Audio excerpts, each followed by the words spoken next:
for a lot of people, it's harder to make friends, make connections now. Yeah. Like, you're consciously creating a space to facilitate that and make that easier for people, right? Yeah.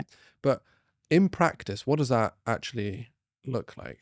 How do we do this for each other? How do we make it easier to make friends? It definitely starts with the power of place. So Zoku, like I said, it's kind of an upside down hotel. So you don't have the lobby at the ground floor, but you got social spaces on the top. And this creates like a bubble effect where it's like safe to leave your laptop and, you know, ask the person next to you, like, hey, I'm just going to the bathroom. Can you watch my laptop? I mean, most people don't even ask because they know it's safe. So it creates a sense of safety. Like because if it's in the lobby, then anyone can walk in, right? Yeah. It feels a little bit less safe. And this is also just through trial and error that we realize, like, oh, this actually really helps to create this we're in it together kind of effect.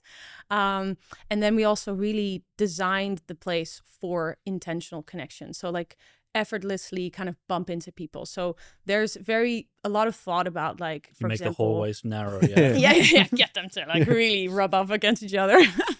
No, it's really like we have all of these long communal tables where people, you know, they can work there or they can have dinner there. And there's a very intentional thought behind how wide they are. And we have to keep thinking every culture is different. So every location has it a little bit different. But we try to make them wide enough for you to be comfortable to sit across from each other, but narrow enough to be like, hey, when you kind of sit down, right? And we have little toolboxes with tools like on these tables, and like you can ask someone like, hey, can I have a pen from the toolbox? Little micro connections that you make that later on actually will give you some merit when you join one of our events or one of our rituals. Another thing design-wise that we did is that in a lot of hotels, there's a lot of back of house, we call it, and front of house. So back of house is, I guess, it's everything you don't see. We kind of got rid of that as much as we could. So there's like a couple of tiny spaces that are back of house. But for the rest, you can just join us, like stand next to our chef. You can walk through the bar. So it's like an open plan design.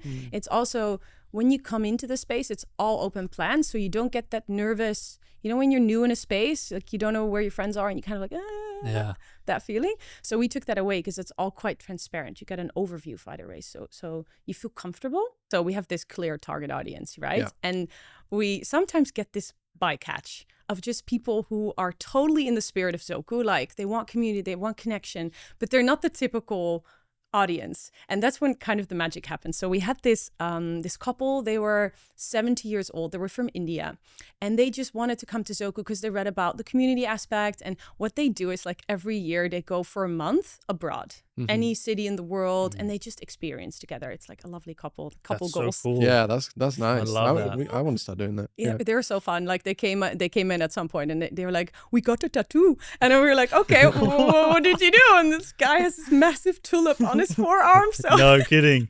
But it's at like 70 years old. 70 years old. Like that's living the life. Hey, if you enjoyed this quick clip, check out the full episode of Winning Friends, linked below.